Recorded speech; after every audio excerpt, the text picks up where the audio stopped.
Welcome to Pretty Lies and Alibis. Let's seek the truth and travel the long road to justice together. What you know, Alibiers, welcome to another episode of Pretty Lies and Alibis. I'm Gigi. Good to have you here. It's Tuesday, April 7th. If you didn't see my YouTube short this morning, it's a good reminder to go subscribe and click that little bell icon for notifications. We are very, very close to 100,000. I think we'll do a big celebration live when that happens. But Tanner Horner, who is accused of killing 7-year-old Athena Strand, pleaded guilty this morning to her murder, but he is up for the death penalty. So we are in the penalty phase. So instead of going directly into sentencing, we essentially have trial where the jurors will hear the evidence and then eventually will decide life or death.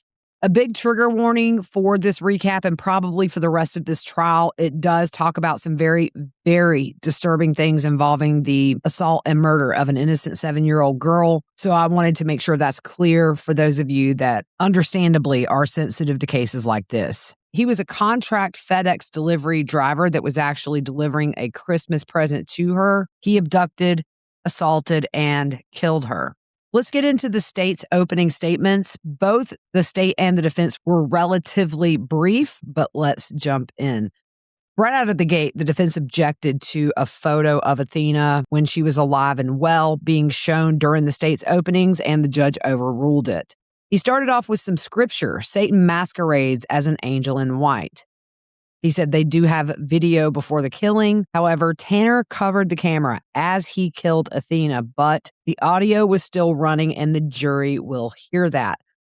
I want to tell you, if I'm home and can catch this, I will mute that audio. If you want to hear it, you can go to Law and Crimes feed to hear, but I do not want to broadcast the audio of a 7-year-old child being murdered on my channel. I'm sorry, that's just a little far for me. And I know that's the reality of where we are, but out of respect for Athena, I'm not going to broadcast her last moments alive where she is struggling. The state went on to say, you're going to hear what a 250-pound man can do to a 67-pound child. And when I say it's horrible, I mean it. Buckle up. Athena had just gotten back 4 days earlier from visiting her mother in Oklahoma, and the photo they were showing was taken during that visit. November 30th, 2022, the kids are just back from Thanksgiving break. So what's next? Christmas. Delivery drivers are the modern-day Santa Claus. And when Tanner rolled up alone that day and brought what should be joy and happiness in a package, you'll see what he was bringing. You're going to see he brought violence, fear, and death. He leaves with Athena. What's the truth? The only truth he told law enforcement was that he killed her. He told a web and a pattern of lies that will be hard to keep up with. Lies about what he did the day before, the day of. Lies of if Athena was clothed or not when he dumped her body. His story in the beginning, he hit her with his truck and thought he would lose his job or she would tell. So he panicked. So he picked her up, still freaked out, and he killed her. That is an absolute lie. The first thing he says to Athena is, "Don't scream or I will hurt you." He says it twice, and he made good on it. You'll hear something you can't unhear. The level of fight a 7-year-old has when she's facing death. Athena was a warrior and fought with the strength of 100 men. Days later, what's he doing? Delivering packages right on time. Got the same truck so he could have his mobile crime scene with him. He drove right through the scene that day, right where he kidnapped her in the same truck he killed her in. We find Athena. Hundreds of law enforcement personnel were searching with helicopters moving 24/7, thermal cameras. We thought we could find her alive, but we found her in Bobo Crossing. She was not clothed. That's where he pitched her, in the water. Tanner made it difficult to find Athena with his lies. While we're looking for the body, sometimes people take responsibility for their actions, but not Tanner. He tried to divert law enforcement from finding her. He conjures a new persona out of thin air. The ranger said, "I want to talk to the other guy." But the other guy lies as much as before. They find Tanner's DNA underneath Athena's fingernails. We also have DNA from Tanner in places you shouldn't find DNA on a 7-year-old girl. You will see the video, which is about an hour long. He tried to kill her over and over. You can hear the screams and banging in the truck. It didn't happen fast. The video is over an hour long. Tanner tried to kill her over and over. You can hear the screams and the banging in the truck. It didn't happen fast. You're going to hear about Tanner's life's problems, medical problems. Probably a long line of experts will tell you how problematic he is. It's an excuse for someone who's done this. And they pretty much end it there. The defense is up. I'm not going to get too deep into the defense openings. They're pretty predictable, but he opens up talking about a basketball player who had a physical injury and says, we understand because we see they can't run as fast. But when the brain is injured, you don't see it. His mother was working as a stripper when she was pregnant. She drank alcohol. She still has problems with substance abuse and legal troubles. She was not in his life a lot. He was raised by his grandmother, and she did the best she could with him. She had him tested at a young age, and he was diagnosed on the spectrum. He got services in school because of this. He's had various mental illness diagnoses through his life, and some are still ongoing. You'll hear Tanner, in his developmental years, was exposed to a massive amount of lead. He has 24 times the amount of lead a person should have in their body, and that has effects on the brain and the whole body. Why does this matter? Remember, the judge and state told you the importance of the presumption of innocence. But Tanner has done what he could today, pleading guilty, knowing he will spend his life in prison. The law in Texas does not require the death penalty. Life without parole is a terrible punishment. He tells the jury to not pretend injury to the brain isn't real and asks they sentence him to life without parole. The first witness up, Lindsay Thompson, she was Athena's first grade teacher at the time she was killed. She explains it's a small school, small town. There's about 100 students per grade level, give or take, and she had 18 to 20 in her class. The 2022 school year, she met Athena at Meet the Teacher night. Her stepmom had brought her, and she said she adored Athena. She was a free spirit. She loved coloring, drawing, and writing. She would come in with stickers on her hands or play dress up, and she was very enthusiastic. She would stand up for herself and spoke her mind if she needed to, and she was very social with her friends. They show a photo of Athena around the last time the teacher saw her. She explains the end of November, school is chaotic. You're getting ready for Christmas, you're writing letters to Santa, you're doing crafts. And then they talk about Red Ribbon Week, which falls around Halloween. That week is about making good choices, about what we put in our body, who we hang out with, and they teach kids safety about being aware of their surroundings. And they bring in Athena's last entry in her journal. The teacher saw it the day after Athena was found. This entry was for Red Ribbon Week, and Athena writes about learning to stay away from strangers. The last day she saw Athena was November 30th, 2022, and she said Athena was talking a lot in class that day. And she did have to be a teacher and write in her daily binder for her dad and stepmom to know that she struggled a bit that day with talking. They bring in something Athena wrote about being a good listener. There's a photo the teacher took on the first day of school with it, and it says, I can be a good listener by raising my hand. The last thing she ever said to Athena, which was the day Athena was a little chatty, she gave her a hug and said, I love you, and we will have a better day tomorrow. She's asked, did you have a tomorrow? And she said, I did not. The next day back at school, Athena was not in class, and it was hard. The kids knew something wasn't right. A lot of the kids had anxiety, and Athena's desk was empty. She said it was a very hard 2 days in the classroom before Athena was found. December 2nd, she finds out Athena had been killed. That next Monday, back at school, she said she knew her class needed their teacher to love and support them and help them to walk through this, and she gets emotional. This lady's precious, y'all. You can tell she's got that peppy teacher voice, and her emotions on the stand show that she loves her students. The school brought in a crisis team to talk and support the kids through this unimaginable tragedy. On the Monday after Athena was found and school resumed, her students knew that Athena had been kidnapped and murdered.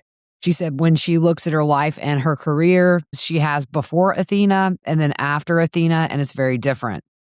She said, I hug my kids when they leave, but I have to think, what if they don't come back? As far as Athena's classmates, they are now fourth graders, and it still affects kids to this day. Several are undergoing counseling.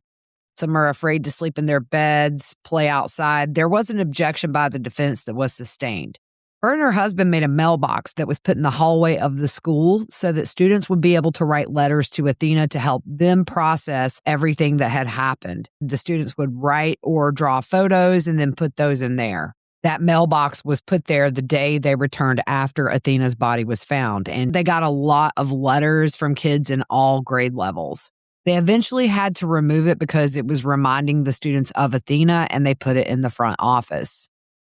She's had struggles as a teacher and a person since Athena's killing. She's in therapy, and she said she also lost 2 other students back to back.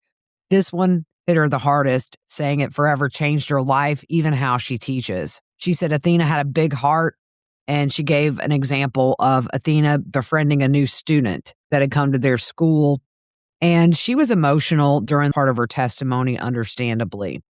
The defense had nothing for her on cross. The next witness, Athena Strand, this is Athena's stepmother. Now, her and her husband have divorced since then. She does say that the abduction and the murder played a big role in the breakdown of their marriage. She has a daughter who is older than Athena. Her daughter was 10 at the time this happened, and then she had another child who was 18 months old at the time. Along with Ashley and the 2 kids, Athena and Athena's dad, Jacob, lived in the house. November 2022, they talk about where they were living. It was in the country, and they show some overhead views of the property as well as the driveway. It has 10 acres total, and they share some of that property with her sister-in-law. They don't have a lot of traffic on their street, and the girls took the bus to school. She would get them to the bus, and she talks about how in the morning the girls would get themselves ready for school. She had been in Athena's life since 2017 when Athena was about a year and a half old. Athena moved in with them in May of 2022. She talks about this favorite photo of Athena that she has and says that Athena and her daughter were playing in the mud, and Athena was covered from head to toe, but she had found a tiny little worm that she was super proud of. The day Athena went missing, she was wearing jeans with flowers on the pockets. They do show a photo of these, and she gets very emotional. On the day she was kidnapped, the kids got home around 4:20, which is the normal drop-off time with the school bus. Ashley's daughter went to her sister-in-law's house to get help with her homework, and Athena was home playing with the baby. She said there's 10 acres total with a pond on the property, and the kids would just play outside all the time. That afternoon, Ashley was cooking dinner, and then her husband had also left for a hunting trip after the girls got home from school. She expected dinner to be ready around 6 or 6:30. She said the girls had a favorite tree, and they would run up and down the hill to go to their aunt's house to play with her children. When she realized Athena wasn't around, she called her sister-in-law to see if she was there. They checked the entire property, but when she realizes she can't find Athena, she calls the police. And she thought they would find her, but it started to sink in that she was actually missing when helicopters were starting to fly over, but nobody could find her. That search went on for 3 days, and she actually found that package that was being delivered by Tanner on the property. They bring in photos of this package. She said she was tracking the delivery. Inside was a pack of all-you-could-be Barbies that she had bought for Athena for a Christmas gift. She had never seen Tanner before that day. When they found Athena, she was with her husband and Athena's mom at a church when they found out. The state asks if she had any injuries before she went missing, such as any injuries to her face, unusual markings or scratches, and she said no. They show a photo of Athena. To me, it looked like a trail cam or maybe a Ring camera still, and ask, how do you know it's her? And she said, I know my child. In that photo on the other side of Athena is the driveway. And then it was so eerie to see and just heartbreaking, but they show a still photo of Athena in the FedEx truck with Tanner. They ask Ashley if she had given Athena permission to be in that truck, and of course, she did not. She said when she learned Athena's body had been found, she lost it. She says, I don't know how you react to something like that. And of course, this has affected her marriage, and her children. Her oldest daughter, who is now 14, will run and hide if a delivery truck comes by. It's affected her school, her friends, and just her life overall. She also has nightmares about Athena. The funeral was on December 6th, and she cries and says she just tries not to think about it. She says she's not the same. She doesn't trust anyone. And she said, you're just not okay after something like that. On Cross, they show photos of the property. There's an abandoned trailer on the property where the box was left. They were living in a house behind that since they were renovating the trailer. And it looks like the girls were living in an outbuilding. They're like the ones you can get at Lowe's where they look like little houses, but they're storage. And then they show an outdoor shower. She said they did have running water in the house, and she didn't clarify, but I would assume they were renovating the shower. As far as where the girls were living in that outbuilding, you can see it from the main house and the kitchen where she was making dinner, but she would not have seen the delivery driver from the kitchen. And that was it for her. You could tell she really loved Athena. It's just so heartbreaking. The next witness, Sheriff Lane Aiken. I tell you what, I want to give Sheriff Aiken a big old hug. He's an older gentleman, very emotional at times during his testimony, and you can just tell how this has personally affected him. He said, when a child goes missing, you usually find them close to home and they're fine. He said, usually they spend a lot of time with the parents and family, let the investigators do their work. But as time goes on and Athena's not being found, the investigation starts from the bottom and it just goes up. And you know this child is actually missing. He said, it's the worst thing that can happen is someone taking a child. He first heard about Athena being missing at 7 p.m. on November 30th, 2022. He was on his way back home from Austin, Texas, and was driving and had planned to stay the night in Llano, Texas. He had been keeping in touch with dispatch and really thought that they would find her. But after 2 hours and no sign of Athena, he decided to drive back that night. He gets emotional as he talks about the community coming together to search for Athena. He said it was shoulder-to-shoulder people. They had drones and helicopters. They also put out a missing persons bulletin for Athena. They show photos of police cars and citizens helping. He said there were roughly 300 citizens who registered to help search, but not everybody registered, so there were more. And they show a few photos of different cars just lined up and down the street. And you can see some of the citizens in the background that are helping. They show a photo of porta potties that were donated for the searchers since there were so many of them. Among those assisting in the search were the Texas Rangers, the FBI, and game wardens. The sheriff's office and law enforcement were staying in the area looking at all the waterways, using aircraft and drones, but they still weren't finding her. He said the FBI did a lot with the electronic side of the investigation. So eventually they start to switch gears from a search to something criminal has happened, and they got information that gave them a different direction. The sheriff's office was alerted that a package was delivered, and she went missing around the time that truck pulled into the driveway. So the next day, day 3, the investigation picks up. He said they were at a church looking at all their leads with all agencies on board helping, and they thought this would be the day that they solved the case. The FBI, a Texas Ranger named Job, and the sheriff's office investigators found out who Tanner was. Things were happening very quickly. They had a press conference, but he learned about Tanner after the press conference. He learned Tanner had been taken into custody and they were looking for Athena's body. It was around 7:30 or 8 that night when it was verified that her body had been found in the Trinity River in Bobo Crossing. She was found about 400 yards off a country road next to a bridge. The distance from the house to where she was found as the crow flies is around 6 miles, but to drive it, it's about 12 to 13 miles. They brought the sheriff's office and FBI crime scene investigators on scene. His focus was the family who was still at the Cottondale Baptist Church. The media was there shouting at him, but again, he was focused on the family. He said before it was verified it was Athena, he told them it's not looking good, but they're not sure and asked them to give him 30 minutes and he would come back with the truth. He gets emotional. He went to the river and he said it's a hard thing to do, but he wanted the family to know before the media started to put it out there. So he went back and notified the family. He said it was heartbreaking. They were devastated, and there were about 8 to 10 family members in a Sunday school classroom. He said he wishes he could have done something to make it better, and they hoped she was alive until the last second. We broke for lunch at this point, and then after lunch, he was not back on the stand. But next up was Special Agent Patrick McGuire with the FBI. He explains local agencies will ask for FBI help with kidnappings or missing children investigations. They went to multiple FedEx locations, and the last one they went to is where that package originated from and left from. With the manager's help, they identified the package was delivered by FedEx and also verified the route. The manager then contacted the contract company for FedEx. He explains that most of these delivery trucks are owned by contract companies, and they've been contracted by FedEx to deliver the packages. The trucks have the FedEx logo on them. The contract company got in touch with Tanner on speaker with the witness and another agent in the room. Tanner was asked about the delivery to Athena's house, and he said he didn't remember that address or that delivery specifically. The witness went out to Paradise, Texas to find Tanner to interview him. This was on December 1st, the day after Athena disappeared. They also got the FedEx delivery sheet with each address to find him, and they were told where he was at that time and where he would be in 45 minutes with drive time. They found him at that delivery location. At this point, he points him out in the courtroom.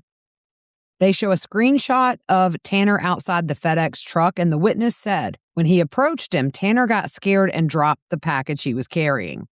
That address he was found out, by the way, was close to the crime scene. He said he remembered the delivery when he passed by and saw law enforcement there after saying initially he didn't remember. Tanner said he remembered the house looking run down and thought he didn't want to deliver there until he saw what he said was the homeowner in a car turning left out of the driveway. He said that the car was an older green Chevy Astro van with sunspots on the car, and there was part of the panel missing on the driver's side close to the front wheel. The witness relayed this information to law enforcement at the command post for their investigation. But something that caught his attention when he was talking to Tanner was he was articulate. He answered questions appropriately, but towards the end of that conversation, Tanner got emotional and said he can't believe something like this would happen, and also mentioned he had a child. Law enforcement looked into this mystery green van on databases and also just eyes on the ground. Law enforcement was diverted to look for this van, but nothing was ever found because Tanner had a case of the diabetes. Then they were tasked to interview other family members, and he was concerned about being pulled off of talking to Tanner because they had questions. There was a second meeting with Tanner on December 1st before they spoke to family. They had asked FedEx for more information about Tanner's delivery on the day Athena went missing, and they wanted to ask Tanner about those. They did get information about the route during that evening. There was a 45-minute time period that should have been an 11 or 12-minute drive, so they wanted to ask Tanner about those missing minutes. They called him on the phone, but at some point the call dropped. They met him again in another package delivery driveway. Between the time of the call and meeting him, the times given to them by FedEx were incorrect, but they had the meeting anyway. When they talked to Tanner on the phone, he said there may have been delays in his deliveries because between deliveries, he had thrown up at a Love's truck stop. He said he didn't feel well on the route and pulled over and threw up, went to Love's, threw up again, and went back to FedEx. That delivery to Athena's was his last delivery that day, but it was not marked as delivered, and he should have had 4 or 5 more packages to deliver before the end of his shift. They show a screenshot of the agent approaching Tanner at the second address, and this was at 3:45 p.m. on December 1st. They talked about that time discrepancy, and the witness told Tanner what he told them on the phone turned out not to be true. And they also asked about the green van. The witness did a Google search and found a photo of an older green Astro van and showed Tanner. They asked if it was similar to the one he saw in Athena's driveway, and he said yes, so they put a be on the lookout for that van. They watched Tanner back out of that driveway, and he hit a tree on the other side of the road, got out, looked at the rear of the truck, got back in and left. The witness found that odd. He said it was clear he was not paying attention. On December 1st and early on December 2nd, they got additional information from FedEx of Tanner's delivery route on the 30th of November and December 1st. They were also advised that all trucks have dash cams, so they asked if they could obtain that video from Tanner's truck. They got that on the 2nd. The first video they received was actually a phone recording of the screen of the dash cam, and in that, he saw Tanner placing Athena in the back of the truck. At the same time they obtained this video, they're doing surveillance on Tanner on his route December 2nd. They wanted to talk to family to follow any leads they may have. Now, he didn't specify, but I believe they may be referring to Tanner's family. The witness says it's typically someone who knows a child when they're abducted, and stranger abduction is less common. The morning of December 2nd, they got the official delivery records and saw those discrepancies showing that last log delivery was the house before Athena's. But they knew he delivered that package to Athena's, but it wasn't marked as delivered. And they also knew at that point he had missed the 4 to 5 different deliveries he would have had after Athena's. In fact, one of the packages he was delivering when they approached him on December 1st was one he should have delivered the day before. On December 2nd, the witness arrived shortly after Tanner was taken into custody.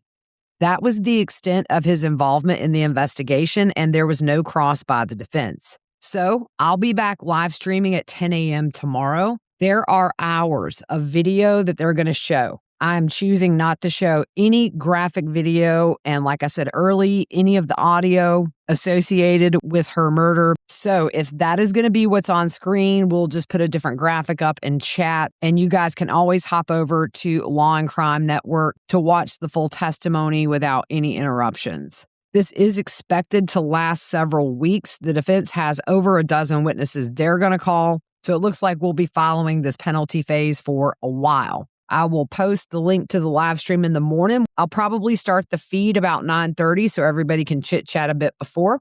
But that's it for now. Hope you guys have a good rest of your evening. We will see you soon.